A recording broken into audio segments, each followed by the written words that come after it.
Greetings, friends. I'm Jeffrey Sachs, University Professor at Columbia University. We are at the end of a very unusual 200 years of global economic history in which the North Atlantic region, by that I mean Europe and the United States primarily, dominated the world economy, and in which Asia's role in the world economy fell precipitously, even though Asia remained home to well over half of the world's population.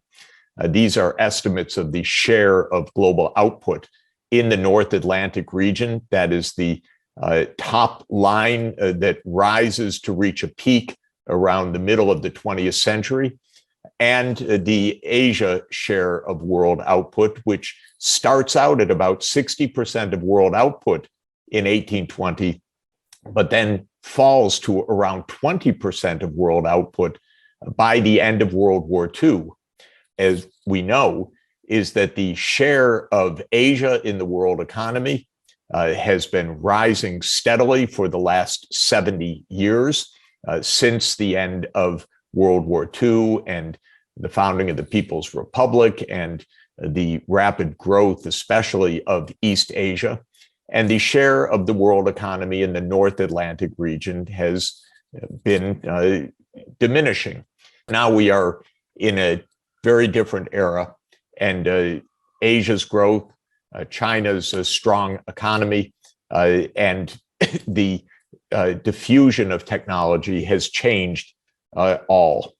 We know in particular, if we measure gross output at purchasing power prices or at international prices, China is now the larger economy compared with the United States, not in per capita terms, where China is still roughly 1/3 of the US in per capita GDP measured in international prices, but in absolute size of the economy and in rate of growth. China is obviously now the largest economy in the world.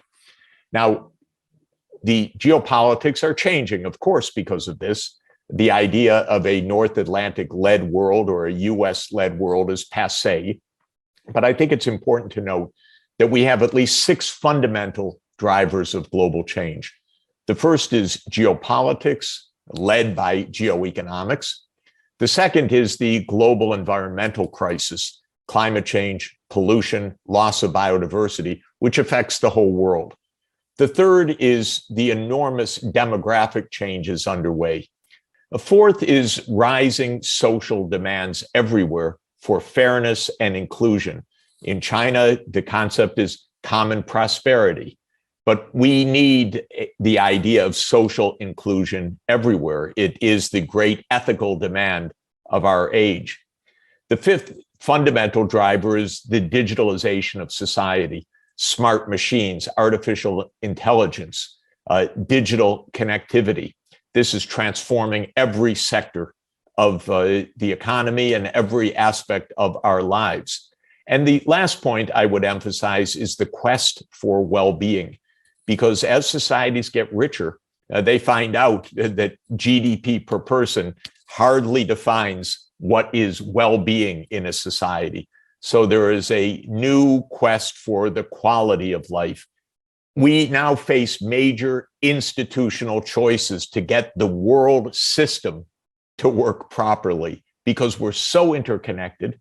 There is no single dominant country. The United States is no longer the world dominant country, nor should it aim to be. No single country should dominate the world.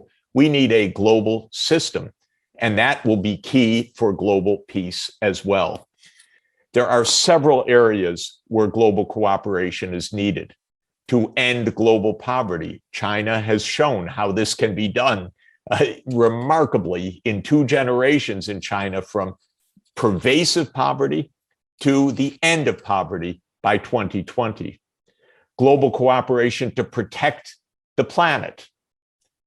Global cooperation to cut down on inequality, stopping tax havens, illicit global activities, evasion of responsibilities. We need cooperation, not hegemony. We need nuclear disarmament to move forward. We do need cooperation on digital technologies for protecting privacy, for avoiding cyber warfare. We definitely need strong cooperation on climate change.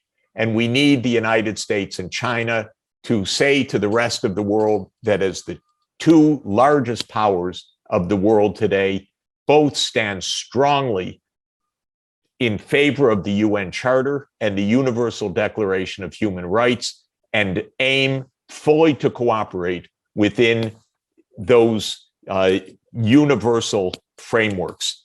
So this, I think, is the point that I want to emphasize. We are in a new geopolitical age, a post-American age, but this doesn't mean a new hegemon. It means global cooperation. It means reinforcing multilateralism. Thank you.